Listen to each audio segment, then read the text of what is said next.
Hola, muy buenas noches, bienvenidos pues una cena más o una reunión más, como ustedes quieren, como ustedes desean o deseen, a este centro, a este templo de la cultura, de la gastronomía que es el riojano.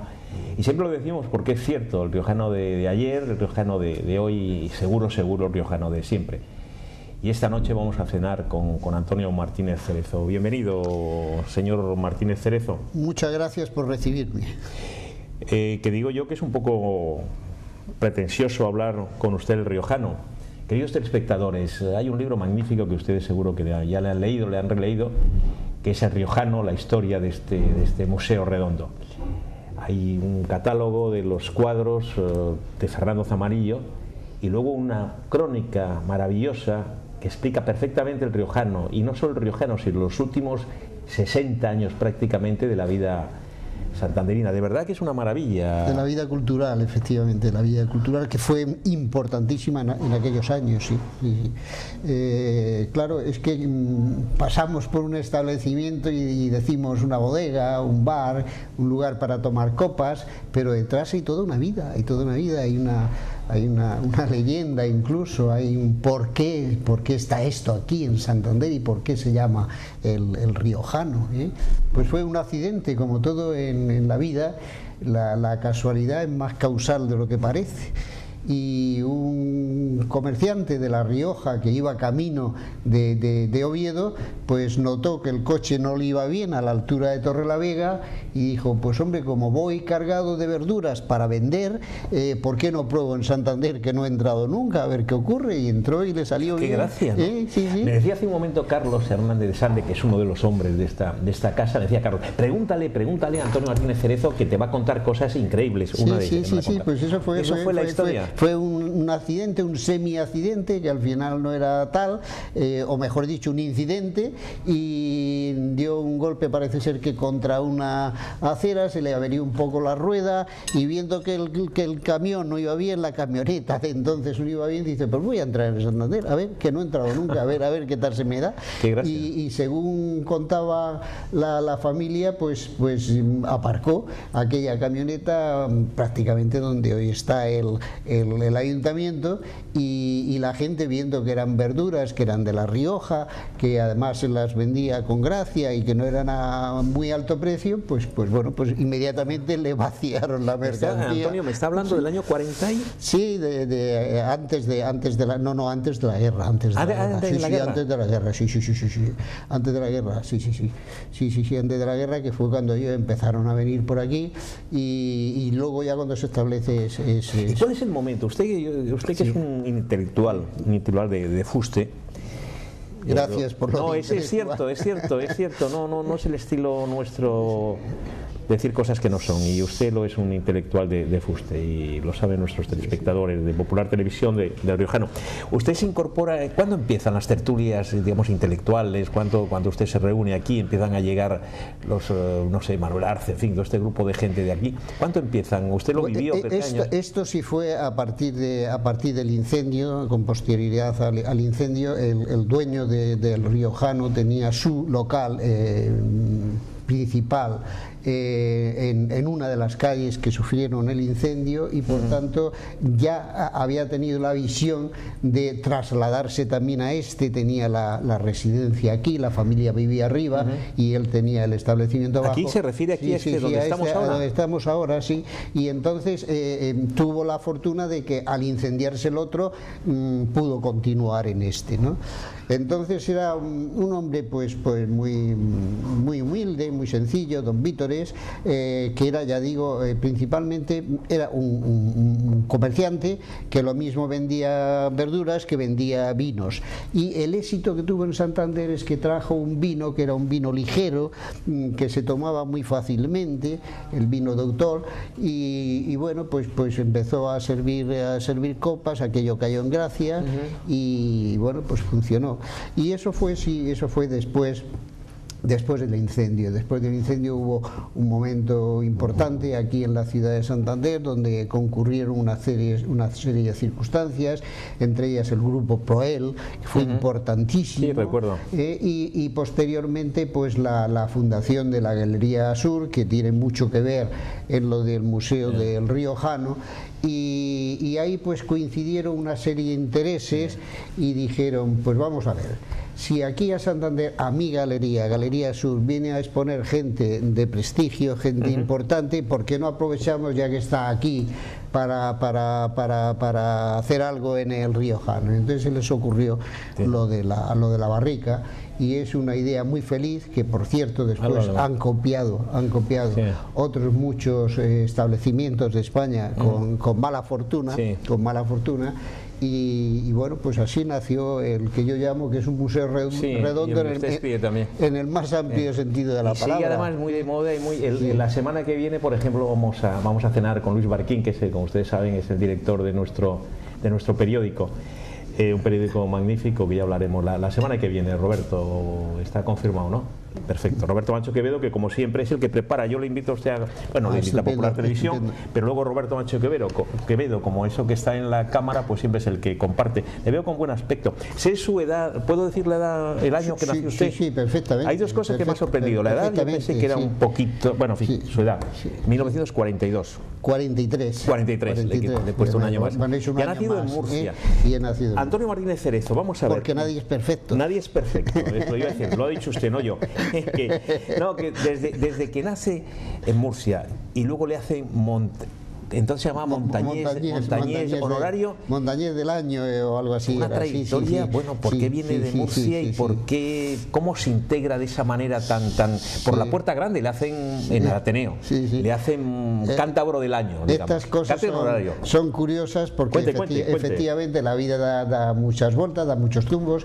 En aquellos años era menos habitual que una persona dejara su domicilio para irse a otra provincia. Claro, a eso me refiero. Yo he estado en muchos lugares y esto en cierto modo me ha abierto muchas perspectivas y me ha abierto muchos caminos y muchos mundos. He vivido en Valencia, he vivido en Canarias, he vivido en Zaragoza, he vivido en Londres, en París, en Santander, y al final ya cuando volví a Santander, regresaba de Londres y me propusieron mi destino natural era Madrid, pero al final me gustó Santander, me quedé, a mi mujer también, y bueno, y desde entonces. ¿Su mujer es también es murciana? Es murciana también. Sí, vamos a ver, usted tiene dos novelas, varias, pero hay La otra muerte de Pablo Picasso y otra novela, pero además que habla de la figura de Pablo Picasso.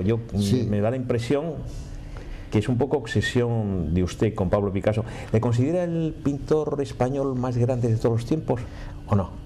Para mí sí, por una cuestión, porque y me estoy refiriendo, estoy citando, estoy recordando a Goya, estoy recordando a Velázquez. Los tiempos son distintos, entonces del siglo XX sin ninguna duda. Del siglo XX sin duda. Sin ninguna duda. Sin duda, para mí sin duda, porque incluso hay artistas que tienen gracia hasta en la firma. La firma de Picasso en sí ya es un dibujo, y la hace siempre distinto, y siempre la misma y siempre distinta, y siempre graciosa. Es una cosa.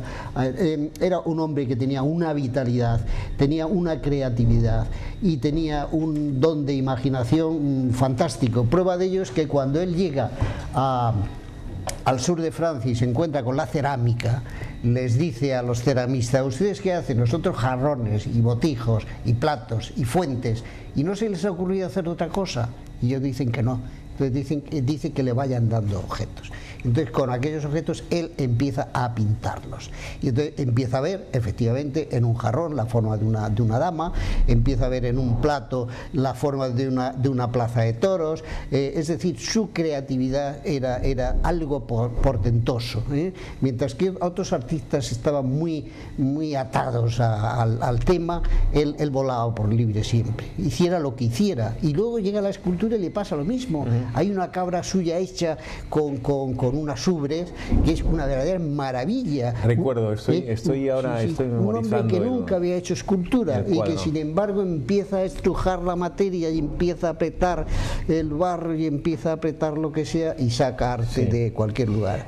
Hay una novela suya que también yo recomiendo, como se decía antiguamente, vivamente, porque está por ahí, es una maravilla, que es Un día sin mañana. Con esa fue la que fue finalista del premio... No fui finalista del premio Planeta con El fantasma de un loco. La primera la escribí aquí en Santander, y lo digo porque se está celebrando en estos momentos. Habla del incendio de Santander con El fantasma de un loco, y es la que... No lo he leído, francamente, bueno, pues lo voy a apuntar. Esa habla exactamente de un personaje que se mueve en la ciudad de Santander en el momento interesante ahora que se cumple, que es la conmemoración, ¿no? El incendio, efectivamente. Y luego después... Que se redite, sí, están diciendo nuestros espectadores. Que se redite. Muy bien, pues lo intentaremos. Y luego están estas dos obras dedicadas a Picasso, que es ya digo, La otra muerte de Pablo Picasso, y en La otra muerte de Pablo Picasso yo lo que traté de hacer una novela sobre la marcha en el momento en que se produjo la muerte, que fue en el año 1973. Y bien, pues ahí andamos. Antonio, ¿qué está escribiendo? Porque veo aquí que aparte de las... bueno, ya de eso ya se encarga Roberto Macho Quevedo, porque además yo le veo con buen aspecto. Cenaremos poco, como siempre, no sé, un poquito, hay que cuidarse, una pequeña ensalada, un poco así, con un poco de bacalao, y luego unos pimientitos, pocos. Roberto, que es más joven que nosotros, puede comer, y arrimándole un poquito de jamón, que tampoco está mal. Un poco de jamón, y un bueno de vinito. Pues en este momento estoy trabajando en cuestiones siempre relacionadas con Cantabria. Es un proyecto personal que yo me he planteado. Lo edita usted, edición, prólogo y notas de Antonio Martínez. Qué bien está editado, Roberto. Mira qué bonito, qué bien. Es una colección que lleva... Si me va pasando alguno más, lo voy pasando a Roberto para que lo vean. Que lleva el título de Cantabriología. Se presentó en el Ateneo de Santander, y el propósito es recuperar del olvido para la memoria textos que andan por ahí perdidos, que no sabemos dónde están, o que están en librerías de viejo. Si va pasando otro, señor Martínez Cerezo. Y la idea mía pues era eso, rescatar textos que Roberto se va haciendo mayor y hay que dárselo muy mascadito, que son verdaderas maravillas, verdaderas obras de arte, y siempre con aspectos desconocidos. Por ejemplo, el Vía Crucis de Gerardo Diego es una obra que él escribe 2 años después de la muerte de su madre. Está tan sentido por la muerte de la madre que decide dedicarle un Vía Crucis.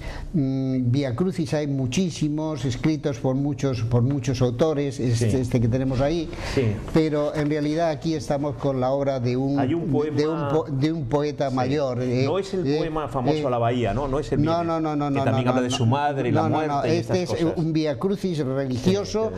Para mí es la obra maestra de la poesía religiosa de principios del siglo XX, y ya digo, pues es un sentimiento en el que él se sitúa ante los distintos cuadros que vemos en las iglesias cuando entramos, la caída, el apresamiento de Jesús en la cruz, la madre, el encuentro, y todo esto él lo va narrando el hecho, y posteriormente, como creyente ferviente que era, se sitúa ante el hecho y dice ¿qué parte de culpa tengo yo en esto que está ocurriendo? ¿Cuál es la figura? Eso lo ha puesto muy la pregunta, prácticamente me la ha preparado usted. ¿Cuál es la figura literaria más importante del siglo XX en Cantabria? Gerardo Diego. Pues hombre, Gerardo Diego es una figura en poesía importante, porque volvemos otra vez al mismo tema de Picasso. Era un artista tan polifacético que era capaz de aproximarse a cualquier tema, a cualquier cosa, hacerlo muy bien, aunque sea algo tan modesto como puede ser un Ciprés en Silos, o como puede ser las cantigas de Alfonso X el Sabio, por cierto intratables porque están en el idioma idioma que entonces se utilizaba, que era una mezcla de castellano naciente con gallego y con latín, y hace una aproximación muy bonita. En este sentido era un artista muy polifacético. Luego tiene la suerte o la muerte, que ahora también está de actualidad en Cantabria, el tema de los toros por la prohibición. Usted es taurino, me parece, ¿no? Suelo acudir, aunque tengo es que yo lo he visto alguna vez. Sí, tengo una máxima al respecto, y es que la cabeza me dice una cosa y el corazón otra. Sí. No sé si soy coherente en este sentido. Antonio, ¿qué es o qué ha sido la asociación cántabra de críticos, que usted fue fundador y presidente? Sí, eso no fue posible ir más allá de un par de años, porque... A mí me han dicho que era una maravilla. Sí, pero... Que estaba lo mejor de lo mejor. En Santander siempre hemos dicho, yo oí hablar por primera vez de que aquí son posibles los grupos de a uno. ¿Sí? Es decir, que la independencia la llevamos a eso. Entonces, qué bueno. No es posible hacer un grupo de a dos. Y por tanto... Les prometo que todavía no hemos tomado nada, ni vino, ni tequila, ni nada. Es la natural gracia, la natural simpatía que tiene Antonio Martínez Cerezo. Y nosotros algo que se nos pega. Y es cierto, es cierto. Sí, y coincidió además con el momento que las galerías cambió el rumbo del arte, el tema de galería que había antes, la de Sur, por ejemplo, ya acabó no teniendo sentido, y bueno, pues todo esto hizo que yo por otra parte me dedicara a otros temas, porque no quería tampoco... Si nos oye Manuel Arce, que nos ve, que eso de que no tenía sentido, nos vamos, ya tenemos un problema, ¿eh? No, lo digo en el más amplio, yo no quiero líos, ¿eh? Ni Roberto Macho Quevedo ni yo. Lo digo cariñosamente. Manuel Arce fue un grandísimo galerista, fue un grandísimo marchante, fue una persona de que siempre oí hablar bien en toda España, por su seriedad, Dígaselo, que nos está viendo. Sí, se lo estoy diciendo, además con todo el cariño del mundo. Siempre oí decir que lo bueno de Manuel Arce es que acaba una exposición y a los 15 días tienen los cuadros de vuelta y la liquidación puntual. Es facilísimo entrevistarle a usted, porque prácticamente las preguntas van surgiendo de su conversación. ¿Cómo ve el ambiente cultural, artístico aquí y ahora en Santander? Ahora estamos viviendo una situación extraña, una situación en que las artes se han metido unas en el terreno de las otras. Por ejemplo, la fotografía, lo que se llaman los montajes y todo este tipo de historias se ha metido con el arte clásico, el arte que consistía en pintar sobre una superficie plana. Los artistas se han magnificado en el sentido de que son numerosísimos, mientras que antes podíamos conocer, cualquiera que nos dedicáramos a esto, los 20 o 30 o 40 nombres importantes de España. Hoy estaríamos hablando de 400 o 4000, pero es que al mismo tiempo estamos hablando de artistas extranjeros que no los conoce nadie y que hay que tratar de conocerlos.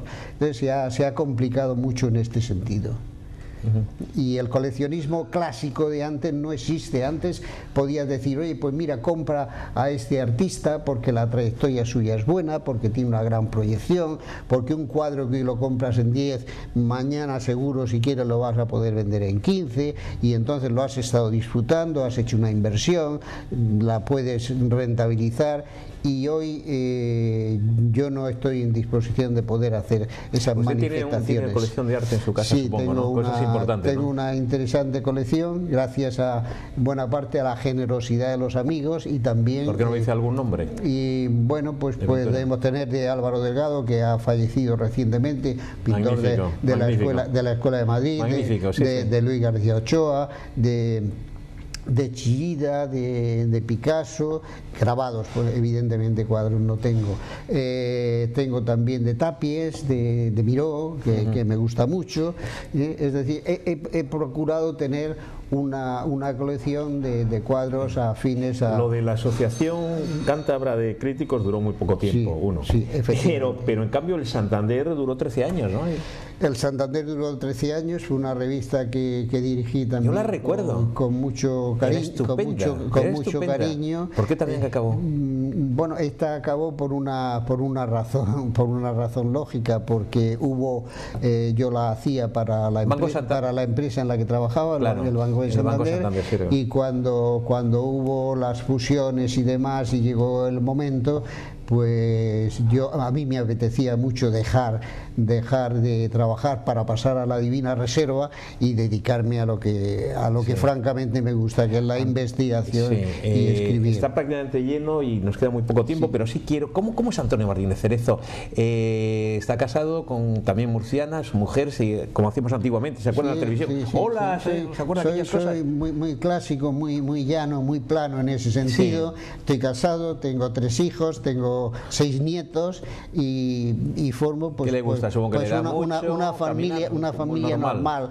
Camino todos los días un par de veces, a media mañana. Es muy tertuliano, porque en los medios está mucho, pero quiero decir, tiene su tertulia con sus amigos de siempre. En ese momento no, en su día también fundé una tertulia. ¿Goya?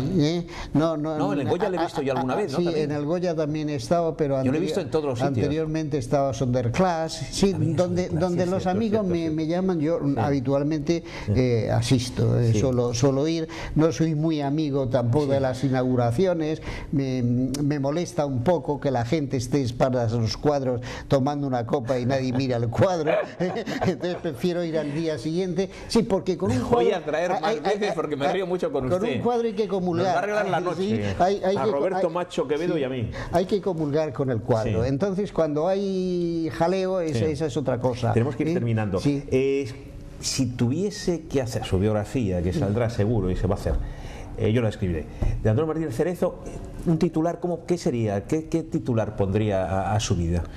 Pues no sé, Antonio Martínez Cerezo, titular. Como investigador, que miro donde los demás miran y trato de ver lo que los demás no ven. Antonio, tenemos que terminar. Antonio Martínez Cerezo, la última pregunta, proyectos. Proyectos muchos, todos los días cuando me despierto, yo escribo todos los días, invariablemente, con una meticulosidad grande, porque además hay una cosa, yo creo que no escribimos por ambición, sino que escribimos por obediencia. No sé quién nos dice que nos sentemos en la mesa y que escribamos. ¿A qué hora escribe? Y escribimos. ¿A qué hora escribe usted? A todas las horas, desde que me levanto hasta que me acuesto. ¿Qué escribe? ¿Con computadora, con ordenador? Con ordenador, incluso suelo llevar libretas de apuntes y voy tomando cosas cuando paso. Me encanta mucho las ciudades, vivirlas, verlas por dentro.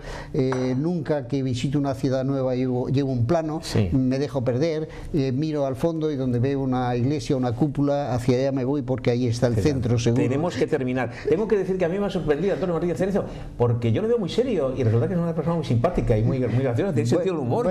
Yo no sé por qué tiene una imagen de usted que era una persona muy seria y muy... Posiblemente de una impresión de muy simpático, muy gracioso. Bueno, oiga, que se lo digo.